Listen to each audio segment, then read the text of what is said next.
Welcome and thank you for tuning in. You're listening to the Beyond 50 radio program. I'm Daniel Davis. Today we're going to be talking about a holistic guide to a healthy mouth. That's right, a lot of people would think, well, that's pretty simple, isn't it? You just go, you floss, you brush, you make sure that you eat all the right kinds of foods, and pretty much just take care of your mouth in a general old-fashioned way, the way maybe your mother or your father taught you. But what if we take more of a holistic approach to dental hygiene than what's typically known out there? Perhaps maybe bring in a little bit of Reiki, for instance, or maybe integrate some nutrition that makes things a lot better for you. Today we're going to be talking with author of the book Over the Lips and Through the Gums. Our guest joining us on the program today has more than 12 years as a speaker and owner of Cindy Powell's Board Review, which provided a 3-day comprehensive dental hygiene review to students. That's right, she's bringing up a whole new way that we can actually integrate what is known as a holistic mouth care approach, which also is really great for maintaining an environmental home and is far more than just, as I said, brushing and flossing. It's just a whole new way of looking at things. I'd like to welcome to the Beyond 50 radio program our guest, Cindy Haas. Cindy, how are you today? I'm fine, Daniel. Thank you so much for inviting me to be on the program. You bet. Now, nobody would actually link Reiki, for instance, with mouth care. How did all this come about? My transition from dental hygiene to holistic health coach and on into Reiki was kind of a 20-year process. Started with the dental hygiene, and in the process of working with my own health, I ended up becoming more holistic, and just kind of fell into Reiki as a result of that. And as I started learning more about the body and health in general from an alternative perspective, Reiki was like the final key into understanding a mind-body-spirit approach to health. So my focus went from the mouth to the whole body and then out into the energy field, and it really takes all of that to make this one healthy being. Mm-hmm. It's interesting because we've done a lot of programs when it comes to oral health care, and I've been really astounded at some of the things that has been shared with our listeners and these times that we've actually had these talks. And it was pretty surprising to realize that a lot of, for instance, like heart disease, the buildup of plaque in the heart and so forth and so on, it all really begins in the mouth, doesn't it? I don't know if it begins in the mouth or if it's just, I prefer to look at it as one whole unit. Okay. If you have heart disease, it's going to be impacting your mouth, but if you have an unhealthy mouth, it's definitely going to be impacting every other part of your body as well. Okay. So one of the things that sometimes it gets kind of snickered at is the concept of oil pulling. And I say snickered at because a lot of the professionals think, what could this possibly do? And yet there's a lot of people who have been trying it, and it's a practice that's been used for thousands of years in India in Ayurvedic medicine, which is just swishing oil in your mouth, and I prefer to use coconut oil, first thing in the morning before you start swallowing any of the microbes that have been harbored in your mouth overnight and allowed to reproduce. When you wake up in the morning, then you start swallowing them when you eat and drink and swallow. So if you can remove those before they get into your body, it really helps lighten that load. The whole thing is amazing because when people start oil pulling, one of the things they find is that they can have improvement in areas outside the mouth simply because all these microbes that come into our body have the ability, once they get inside, to travel to wherever it's the most hospitable place for them to set up housekeeping. Mm-hmm. Microbes can be very opportunistic, and so they'll go wherever it's the most closely resembles Club Med for them, wherever life is easiest for them to set up housekeeping. So there's a lot of things that happen, and one of the things that we've known is that it's not only the heart. Elderly people that don't have good access to care and have a lot of microbial populations living in their mouth can also have something called inhalation pneumonia that can be very detrimental to them and sometimes fatal. We know that women who have unhealthy mouths, especially with the periodontal disease, are prone to having low birth weight and preterm deliveries when they're pregnant. So the mouth impacts, an unhealthy mouth impacts the rest of the body, but you can't have a healthy mouth if the rest of the body is unhealthy as well. If the rest of the body's unhealthy, you can't just brush and floss it into good health. It takes more than that. It takes addressing all the things that you need to do to be a healthy person with your mind, body, and spirit. Mm-hmm. You know, when you mention oil pulling, you know, perhaps there are practitioners out there that think, well, that's kind of, I don't know, hokey science, if you will. And I can honestly say from experience, I had a wisdom tooth that got to a point that was hurting so bad that I actually had lockjaw. I'd never actually experienced that before. And I thought, well, I'm going to have to go and see someone who's going to have to pull this out. And so I started making arrangements, but I thought, what can I do in the meantime to hopefully alleviate the pain? And so as I suggested, you do the oil pulling, but the other thing, too, was to get sea salt and to actually rinse the mouth with that, kind of do the same thing that you need to do with oil pulling, where you swish it around for a few minutes and spit it out. And what I was astounded by is it actually removed not only the pain, but my tooth felt even stronger in the weeks afterwards. And I thought, wow, there's really something to this. So I didn't even have to go and see the dentist. And I was really surprised by the simplicity of what was going on, you know, and it wasn't that hard to do.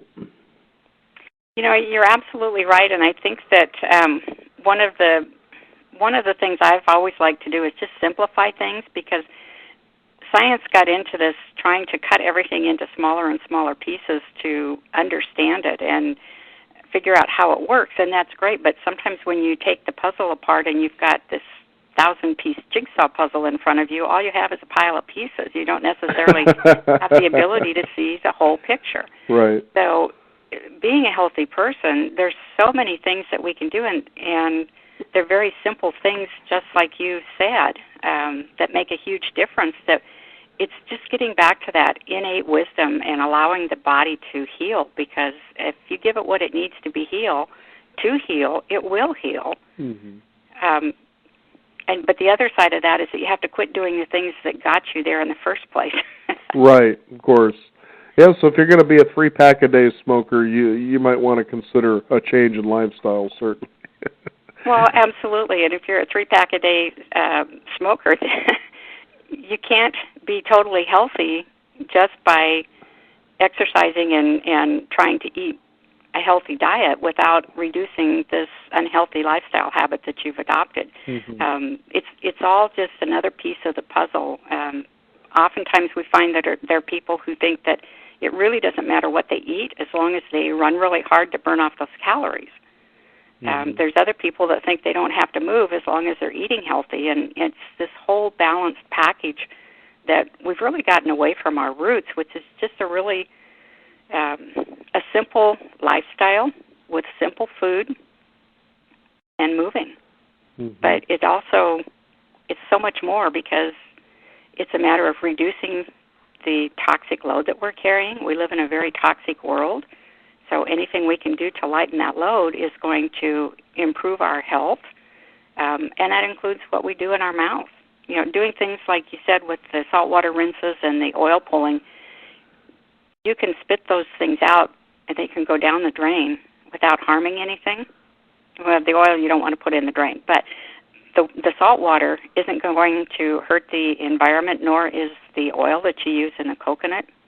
But if you get chemicals in your mouth that you're swishing and rinsing and hoping that they're going to do the same thing, once you spit them out and they go back down the drain and into the ecosystem, what do all those chemicals do to the earth? Where do they go? They don't get broken down in the environment. They're not healthy for the environment. So it's a matter of getting back to our roots and living in harmony with everything, which includes being conscious of what it is that we're using in the mouth and whether or not these things might be harmful if we swallowed them. Mm-hmm. So if you swallowed the salt water, it certainly wouldn't hurt you. No. You know, if you have blood pressure problems, you might have a little trouble with that for a few minutes. But technically speaking, if you were to accidentally swallow some salt water that you were rinsing with, it wouldn't be harmful to the same degree that there's something that's on the label says do not swallow. I think what's fascinating for the listeners out there when they pick up over the lips and through the gums is the last thing you would think about seeing in a book like this is a chapter on auras. Again, you look through this and it becomes playful just to read through it like, well, I didn't think about that, and then all of a sudden there's recipes in here for different things, and the fact that you also use the chakra approach, and you really did approach this in a very holistic way. Well, that's what I tried to do. When I started writing this book, it basically started out to be a guide to help people understand the dietary effect of their nutrition as far as it related to oral health, because there's a lot of things we can do in balancing our pH that will have a huge impact on the inflammation of our mouth. And the recipes in the back of the book were to help people get some ideas of some things that they can do to increase specifically the use of coconut and coconut oil in their diet, because coconut is a superfood and it's a very healthy oil for us to use. There's just a lot of benefits to having coconut in your system, as well as things like turmeric that's anti-inflammatory, and then eating the anti-inflammatory type diet and using some green smoothies and so forth. And I'm getting on a rampage here. Where were we going with this question? Oh, no, it was just that you have a very holistic, yeah, right. The chakras and the holistic approach. So as I was writing this book, and once I started bringing in all the nutrition to it, it's like, wait a minute, Cindy, there's more to this. It's understanding why it's necessary to do the exercise to move the blood and to move the white blood cells, and then it was one more thing. Well, you have to drink enough water to help flush everything out, and as I kept picking up more and more pieces of this, I just didn't know where to stop until I got to the end. It is mind, body, spirit. That's what a holistic approach to a healthy mouth is, because the mouth is part of the body. You can't have a healthy body and a healthy mouth without doing that whole approach. Science is really good about picking up certain things, but there's certain things that they really don't know how to deal with, and one of them is, and this pertains to medicine because medicine is right in there with science. How do you deal with your emotions, and what effect does that have on anything? Mm-hmm. Well, a depressed person is not a really healthy person. They're not a happy person. But how do we work with emotions? Mm-hmm. And so that's one of the things that unhappy people and unhealthy people don't heal very well. So if we can start working with our chakras and understanding some simple things that we can do and just knowing that they relate to everything as far as your overall health, then you can go out and start researching deeper if you choose, or having somebody that can help you with the chakras, using crystal things. Crystals for improving your chakras is one thing that we can do, just to get the energy going. And we know that the chakras relate to different organs in the body, and the chakras are where we store the memories. So if you have unhappy memories, they're stored in one of those chakras. It could be in your heart. We know that we have a lot of sayings such as that, oh, this person died of a broken heart, or they had a change of heart, or they're hard-hearted. We have a lot of terminology that we use to talk about the heart. Well, what we're really talking about in those aspects is the chakra and where we're storing those emotions. Mm. So all of the chakras impact all of the body. It's all one. Exactly. And you think about what your typical visit to the dentist is. It seems like there you are on the chair, there's the dentist there, there's a sense of separation, then a very mechanical approach to making your mouth healthy, as though it just sort of stands there all by itself, and pretty soon everything else is just going to fall into line. It's sort of like the idea when you go and you wash your car, all of a sudden the car feels or seems to run better than it did when it was dirty. But there's a lot more to it than that. Oh, absolutely. It is, and the holistic approach is important because the mouth isn't separate from the rest of the body.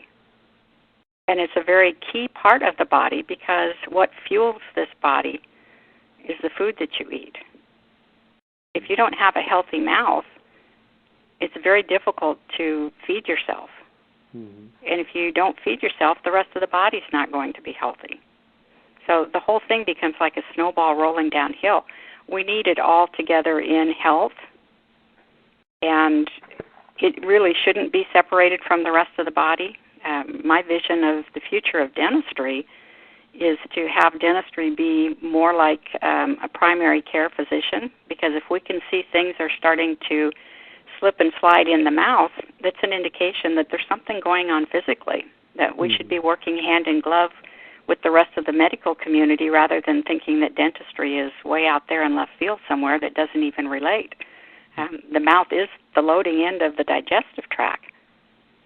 It's part of the body.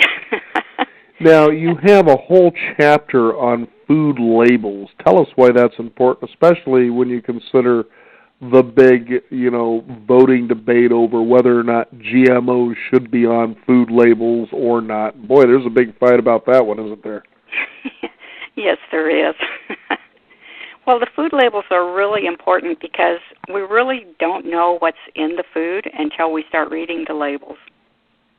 And Marion Nestle wrote a whole book called What to Eat that is just goes into this whole topic of how to read labels and how do you understand them? Because most of us look at the package and we think, oh, well, it says something on here such as it's heart healthy. Well, we don't realize that they buy that advertising. That's an endorsement that they purchase. And it may or may not be heart healthy. It's just whether or not you bought that label. When you turn the label over, well, let's go back to the front label. Everything on the front label you should consider as being advertising. And there's a lot of things on there that people will throw out there just to catch your eye and make you think it's a healthy product when it really may not be. Something as simple as a can of peanuts. I mean, how many ingredients should there be in a can of peanuts? Maybe salt and a little bit of oil.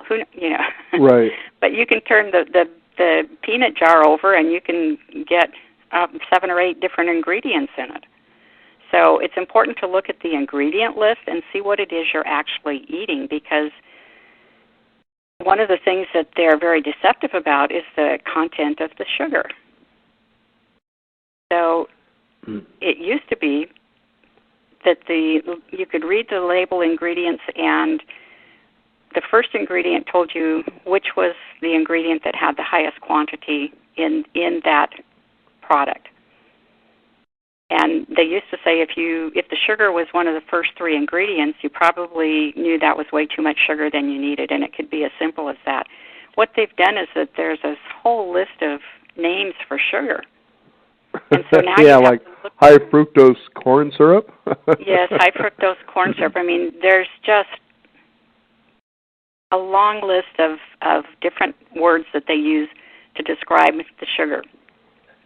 And then what they do is that instead of it just being lumped together as sugar, they may have 10 ingredients on the label, and 7 of them might be different words for sugar.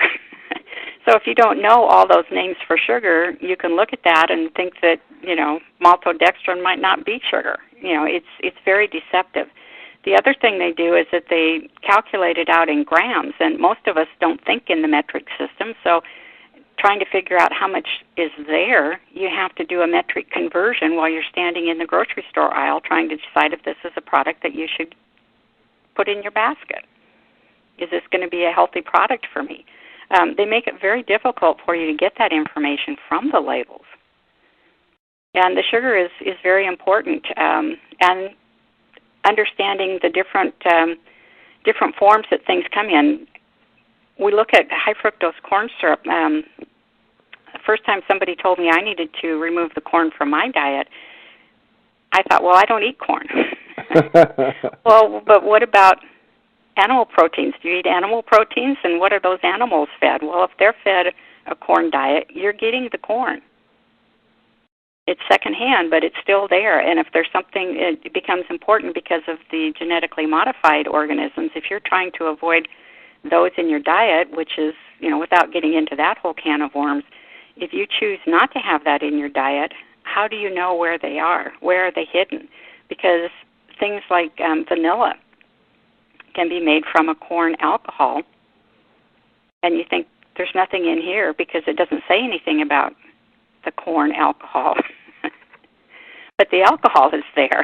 Mm-hmm. So now if you just put alcohol or put vanilla in your cookies, then you end up with another exposure to the GMOs. Mm-hmm. 80% of the corn and the soy that are produced in the United States are in the food chain, and they're genetically modified. Anything that's a processed food, if it's got a label on it and it's packaged, and you look at the back of this label, you can find the words either corn or soy in almost every one of them. Mm-hmm. So it's corn oil, high fructose corn syrup, the soy oil, soy protein, so forth. And then a lot of the chemicals that they use for additives and preservatives are corn-based as well. So there's a lot of exposure to things that you don't know that are there. And even reading the labels doesn't tell you that unless you understand what all those things are. Mm-hmm. Well, another surprising thing, too, Cindy, is the fact that I remember I was watching a documentary when you were talking about how integrated corn is into the food chain. And when people, for instance, decide, well, I'm going to try to adopt a better diet that has less animal protein, but they decide to have fish instead. Well, I'm going to go for that nice, piece of salmon, for instance, with a little bit of, risotto on the side. But you have to realize it's a farm-raised salmon, and on that farm that they raise these salmon, so to speak, they were feeding them corn. And I'm thinking, wait a minute, salmon is a top predator. They don't go and eat corn on the cob when they're out there flittering around in the oceans or even the streams and rivers. So I was really surprised by that now this fish has adopted a way to eat corn. What's next? Pancakes and eggs? It's just kind of crazy that way. Well, that's right. And how many times did you actually see a salmon in the cornfield? Exactly, and I don't remember seeing corn grown in the ocean either. So. Right. It's very unnatural for us to be feeding these products in the food chain. And when I go out, if I see salmon, I always question whether it's farm salmon or whether it's wild-caught salmon. And a lot of times the answer will come back because the waiter doesn't always know. So they'll go back in the kitchen and they'll ask, and they come back and say, oh, no, it's not farm salmon, it's Atlantic salmon. But almost all of the Atlantic salmon is farm salmon. All Atlantic salmon is farm salmon. I remember I used to work in the seafood industry, and I even had a customer argue with me one time, and I said, really? All right, well, I can show you the difference between a farm-raised and a wild salmon just by the look of the meat itself. Right, and what people don't think about, they think that this is a way to produce fish in a more cost-effective way, and not strip the oceans of the wild-caught salmon. But one of the things that they don't stop and think about is the fact that these fish are put in a very confined space, so they don't have the same firmness and texture because they're not out there swimming against the currents and so forth. It's like they're bumping around in a fishbowl that they don't really have the wild nature to them. They're not allowed to be wild. And then because they're grown in such small confines, the water doesn't flow through and keep the area clean like if these fish were dispersed all over the ocean. Mm-hmm. So then they have to add antibiotics and so forth to keep the fish healthy because they're really not grown in a very clean environment.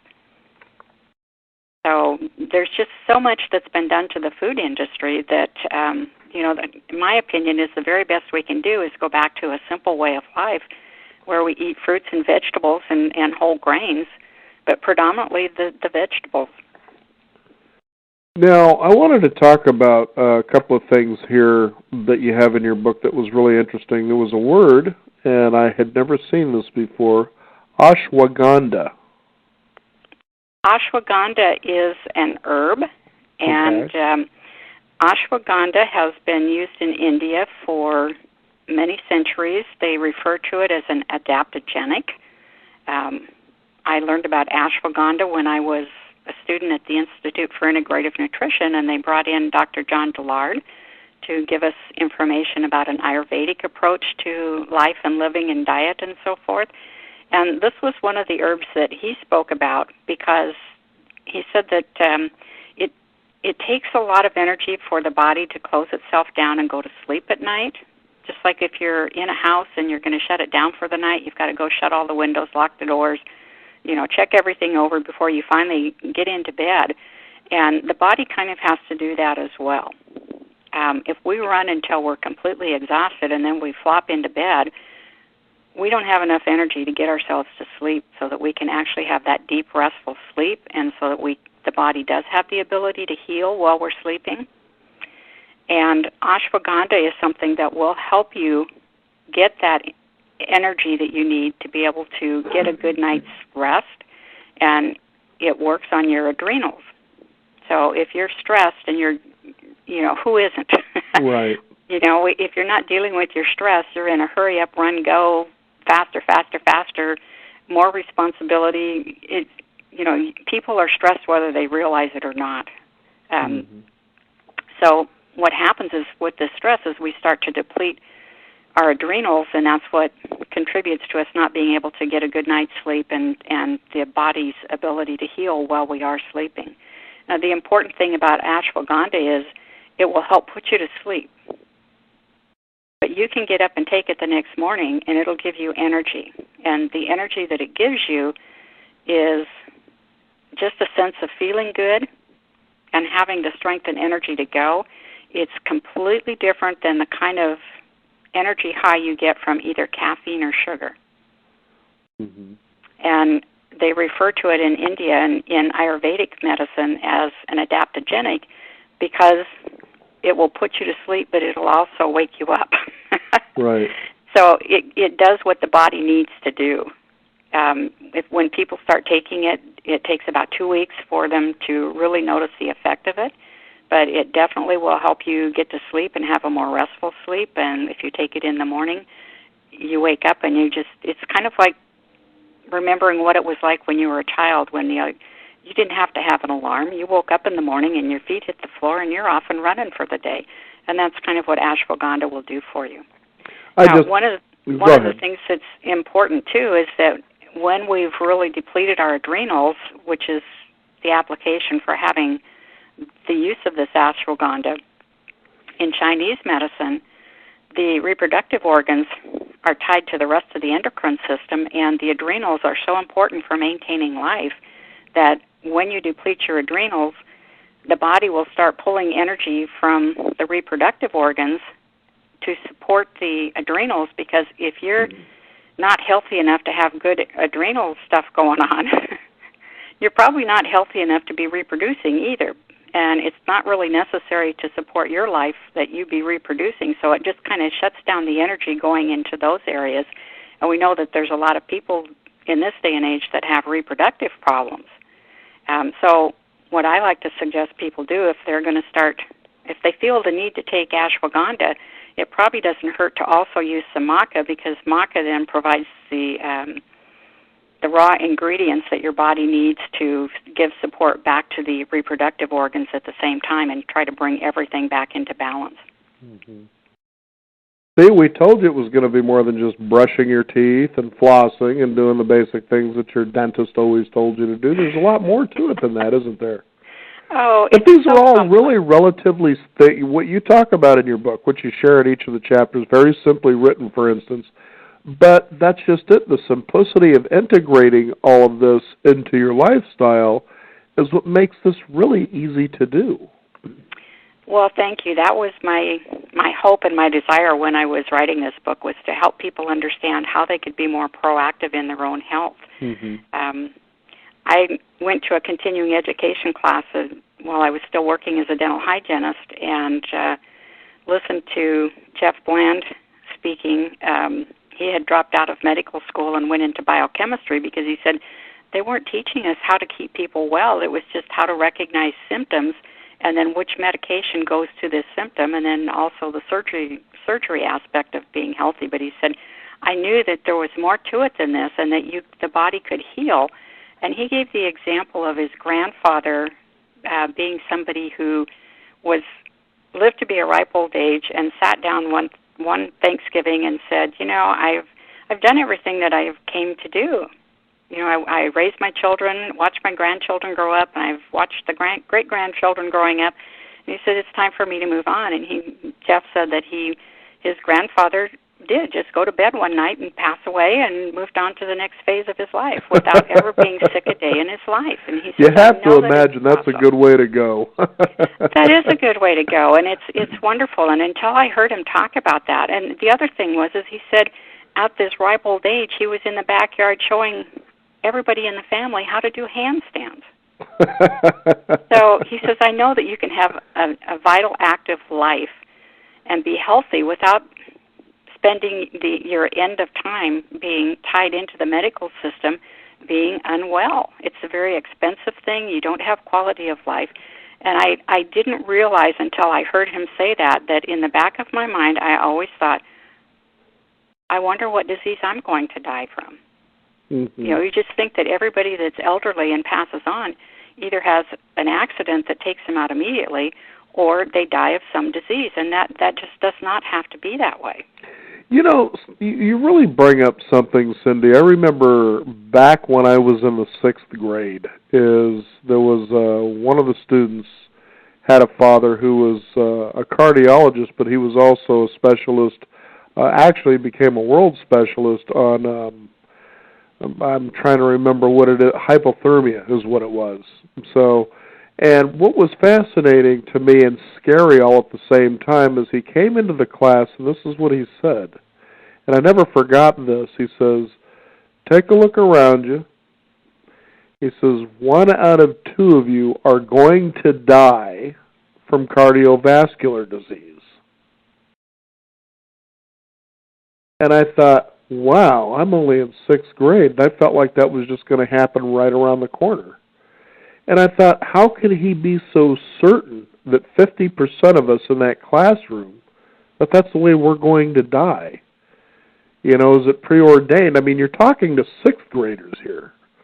That is, as sad as that is what they're predicting now. When I went to the Institute for Integrative Nutrition, one of the first things that they said was that 80% of what's killing us is our diet and our lifestyle. And that means it's preventable, and it also means it's reversible.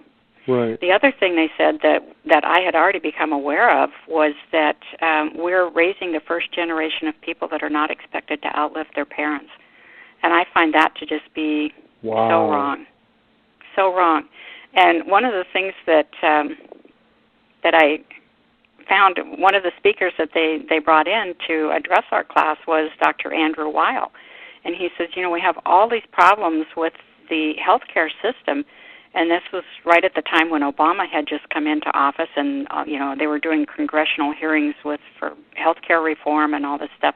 They had a lot of really progressive doctors there telling the government their opinion was that the answer wasn't more access to care. The answer was to take the pressure off the system so that the doctors could do a better job with caring for their patients by teaching people how to be more proactive in their own health. And what is it that it takes to be healthy so that you don't have to go into the system, because there are so many unhealthy people in the world and we don't even know it. And he said the biggest population that we have right now are the baby boomers, and they're reaching the stage of their life when most people expect to be going into the healthcare system. Usually 50 is kind of the magic number. People start taking medications around age 50, and then when you start with one, another one comes along to counteract the side effects of the first one, and it kind of becomes a snowball rolling downhill. And really what's happening is that your level of unhealth has reached a level where it finally crops up as a recognizable disease. And so now we can start treating it, and we'll do it with this medication. But the problem is that when you have this huge demographic of people who are rapidly approaching that stage of their life, you also have, on the other end, all of these people that should be in the prime of their life who are overweight, and they're diabetic, and being diabetic is a higher predictor of heart disease than having high cholesterol. So while we have the young people also coming into the system because of their poor health issues, it's really going to crash the system. So it's just, the whole thing is so out of balance. We really need to do some things to bring it back into balance to save the children. It's like if we lose our young people, what happens to the old people? Who's going to take care of us? Mm-hmm. What happens to the human population on a whole when all the young people start dying off? Right. So the whole thing just really needs to be brought back into balance, and to have that understanding that to be healthy, it is very dependent on our food supply, mm-hmm. and that's the one thing we have the most control over. Mm. It's the choices that we make, and I often hear people say, well, but buying organic food is so expensive, and it's like, well, they've never priced cancer or a heart attack. I'm so glad you said that, because I so often bring that up in the show. I remember watching, for instance, a documentary. I love watching documentaries, and there was one that had to do with this Hispanic family that was showing, it wasn't just them, but it was showing their lifestyle. And there's this family happily cruising into a fast food drive-through. They're buying the burgers, they're driving down the street, and they're eating this food. They're pretty happy. They got their large Cokes and their French fries. Yet the husband, because of the condition that he was in, I believe he was diabetic, was spending more than $200 a month on medication to be able to manage his situation. And then you looked at the buying lifestyle these folks had. They would go into, a big grocery outlet sort of a store where food was cheap, so to speak.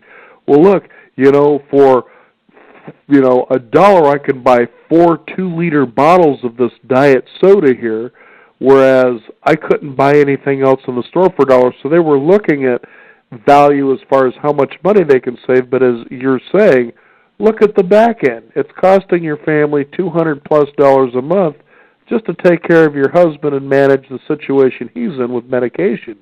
You don't see the correlation with your buying habits here for some reason. Well, absolutely. And the other thing is that we look at what it costs to have health insurance. Like when you add that to the cost of your prescriptions and then what you're paying the medical profession, not just the prescriptions, but, for your office calls and so forth, the whole thing it's like another mortgage payment. It's just gotten totally out of control, and people don't realize that their health, if they don't take care of their own health, if they don't love themselves enough to take care of their own health, who will? Right. And especially the parents, anybody that's a caregiver. One of the wonderful things in Reiki, that the very first thing we were taught was how to do it on ourselves. Because if you're going to be a provider for somebody else, if you don't take care of yourself first, you can't take care of anybody else. So you can't just run yourself to death trying to help all of these people without loving yourself enough to give yourself the very best care that you need. Right. It's kind of like being on the airlines when they say, the oxygen mask will drop down. Put yours on first before you do with the kids, because if you do the kids and then yourself, what happens if it's too late for you? You can do much better if you put yours on first and then take care of them. Right. And it's that same thing. It's just common sense, really, that we've just kind of been brainwashed into thinking that all this stuff, that they'll take care of us. And one of the sad things about the food industry and the state of our American way of life is that the government subsidizes those foods that are the least expensive that you were talking about, but those are the most calorie dense, and those are the foods that are the least nutritious for us, but it's the cheapest food, and so it fills our tummies up, but it really doesn't help us physically. And what it ends up being is that all of those foods, a lot of the chemicals that are in the foods as additives and preservatives are there to increase the shelf life, but they've taken all the stuff out of it that would cause it to spoil, which is all the stuff that's important for you to have. The things that would actually break the food down in your body once it's hit. Sure, and there's just a number of things. It's the vitamins and oil and antioxidants and things that are important for us that they're stripping all this good stuff out of it, putting it on the shelf, and then because these chemicals are also addictive, a lot of people don't realize that. These chemicals are addictive, and a lot of them are appetite stimulants. Mm-hmm. And then we look at these people who are gaining weight, and we think that, it's a matter of willpower, and it absolutely isn't. It's that they've bought into this vicious cycle of using these foods that they're addicted to, and there's no nutrition in it. There's not enough nutrition. And so as well as it being an appetite stimulant, your body is trying to fill its nutritional needs, which means you got to eat a whole bunch more. Right. Just to get that little bit of nutrition out of them. The foods that are, and these foods are the foods that the government subsidizes. So they've brought all these corn and soy and grain products to the market. They've become the cheapest foods we can get. Mm-hmm. And what they're saying, which is another thing that was really shocking to me, was that the new look of starvation are the obese people. Mm-hmm. It's not the people in Africa that are, we think of as the starving person is just withering away to nothing. It's like this is the new look of starvation, are the people that are having trouble managing their weight, and it isn't a willpower thing. It's understanding that it's a chemical addiction to the chemicals that have been put in the food, and the fact that the food that's the most readily available and the most cost effective is the food that is the most harmful to us. Mm-hmm. For some reason, it's interesting, as you were describing all of that, I was remembering that Pixar movie, WALL-E. Yes. And it was so true, even though maybe that's off in the future, but what's so true is that image of these humans on this spaceship sitting on their butts in front of a TV screen, which basically is what it is. It's right in their face, and they got the big 44-ounce cup of soda pop, I guess it is. Yeah. And I thought, but that's exactly what our society looks like right now. Yeah, it's very sad. Trying to find a place that maybe has a plant where we can start all over again because we've overconsumed ourselves. Well, absolutely, and this is where the holistic approach comes in as well, is that the earth provides us everything we need. It provides a food supply for everything. And it's like, what do you need to exist on this planet? Is you have to have food, you have to have water, and you have to have air. Well, what are we doing to... this is what the earth provides for us. What are we doing? As we dump all these chemicals into the soil to grow these foods, we're making the soils unhealthy. The foods that are produced out of these soils are also somewhat unhealthy. We eat those things, we become unhealthy, and then we start taking chemicals to improve our health so that we can just kind of survive. And as these chemicals go through our body, whether it's the chemicals we take as prescription or over-the-counter drugs or the chemicals in the food, our body doesn't know how to break them down, so we either store them or we try to do something with them, get them out of the body. It goes through the sewage treatment plant, which is only there to break down the human waste material.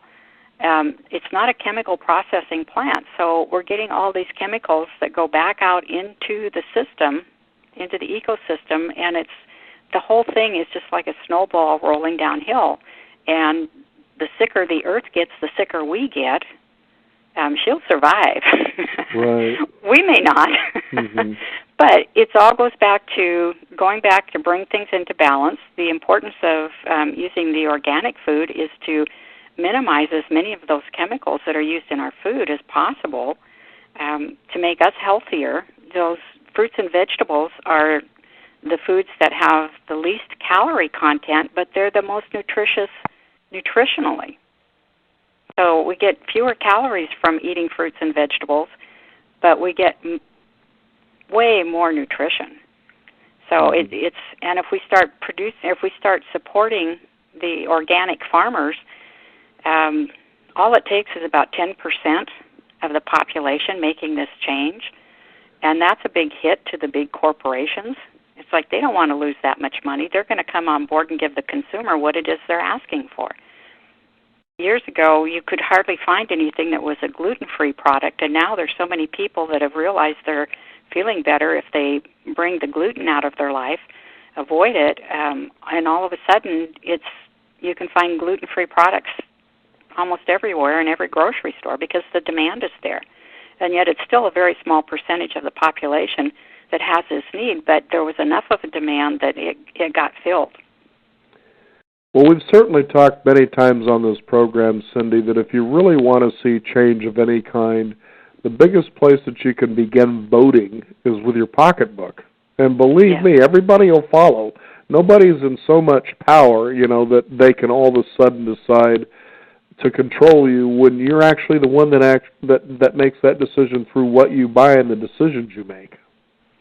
Absolutely, and everybody, it's easy to say, well, it's just my vote, and doesn't really account for much. But what you do with yourself and your family is huge. And I like to use the analogy that it's like, throwing your garbage on the street rather than putting it in a receptacle. If everybody is littering, you're knee-deep in the litter. But if everybody takes care of themselves and puts theirs in the proper trash receptacle, you clean up the streets. Mm-hmm. With everybody doing just a little bit. So whatever it is you do is going to make a huge impact. They have the documentary Fork Over Knives. I really recommend people try to watch that documentary. It's very well done, and it shows how effective a plant-based diet can be and the improvement in health that people get from that. And what I've been finding is people adopt that type of a lifestyle, and they come back to me and say, I went to my dentist, and my dental hygienist said, this is the best my mouth has ever looked. Pretty amazing how a small change like that can make such a big difference down the road, isn't it? Well, it is, and once you start realizing the changes, then it's easier to start picking up the other pieces of the puzzle and adopting them. It's very difficult for anybody to radically change everything because it's just too much. We didn't get in this condition overnight, so we have to kind of walk back out through it. But every step that we take in the right direction is a positive step. I'm remembering an NFL quarterback many years ago who was a great quarterback, but he was talking about how after a game one time he seemed to be smiling even though the team lost. And so a reporter had asked him, you seem awfully happy with the fact, even considering the fact that your team has lost the game. Why is that? And he says, well, I'm happy because I know that personally I did the best that I could do. Okay? This is a team of people.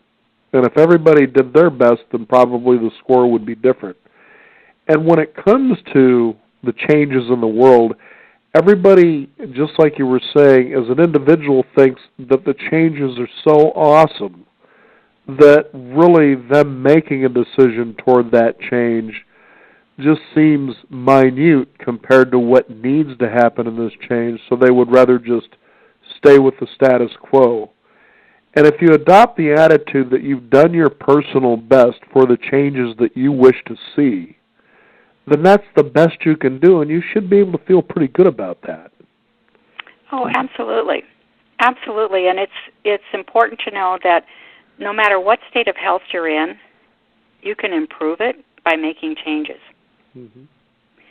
Now, if you wait until you've got one foot in the grave, you might not have enough time on your side to be able to make enough changes to make a significant difference. But you have to think about what quality of life do you want. Do you want to be an active, vital person who can enjoy their senior years and have that quality of life and start making the changes before you start really noticing that things need to be done?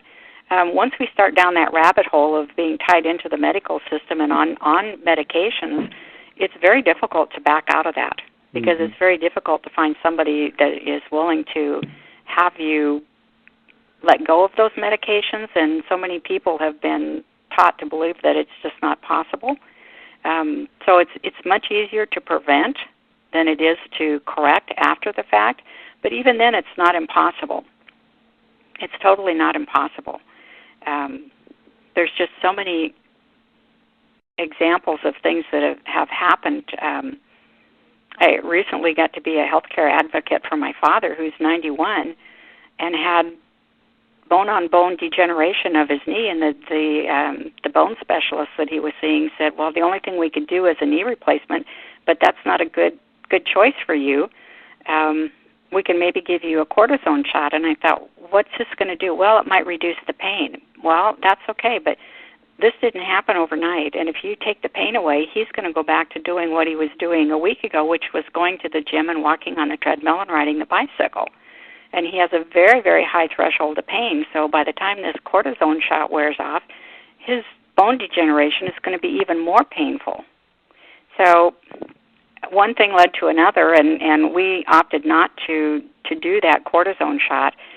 And I asked if he would be willing to take some supplements, and we went out and were looking for the supplements that I felt that would be helpful to help build up that cartilage in his knee, because it was there on one side but not on the other side.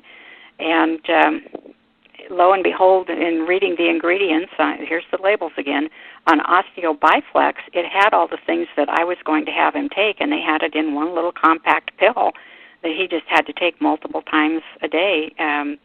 He started taking it, and 2 months later, he's dancing again. He and my mom go ballroom dancing multiple times a week, and he's dancing again, and his primary care physician is going, what did you do? Mm-hmm. And he's writing this name down in his charts because he can't believe that this change has taken place in my father.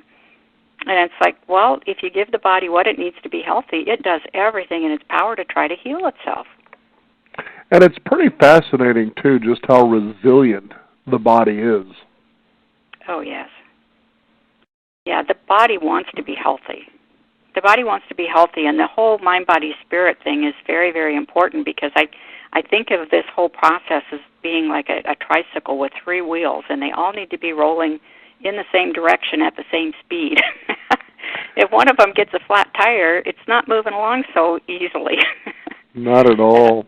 A lot of the symptoms that our body is giving us, such as having indigestion or not being able to sleep or not being able to deal with our stress or, being depressed, all of these things, it's the body's way of saying, hey, something's not right here. I need your help, because you just can't control everything with the mind and the spirit. You need everything. So it's trying to rein the mind and the spirit back in, saying, give me some help. We're a team here. Let's get this so that it's rolling smoothly again. And if we don't, it's finally going to just say, yeah, I've been warning you for 30 years. I've been asking for help, and you haven't given it to me. It's like, you wore me out. I can't do anymore. It's up to you now. And there you sit. The book is Over the Lips and Through the Gums. Our guest today is Cindy Haas. Is there a website that people can find out more about your work? Yes, there is. It's Universal Health NW. It's just the words Universal Health, all one word, and then NW.com. Very good. They can order the books through there and just check out the website. Sounds great. Cindy, thank you so much for being on the program today. Thank you very much for having me. You bet. See, we told you it was going to be more than just brushing teeth and flossing. It's a lot more than that. You can certainly find out. It's a very enjoyable read, very simple. Over the Lips and Through the Gums is the book. You can also find out more. Visit us at Beyond50Radio.com. I'm Daniel Davis. Thank you for tuning in. This is the Beyond 50 Radio program. And remember, live your day past halfway.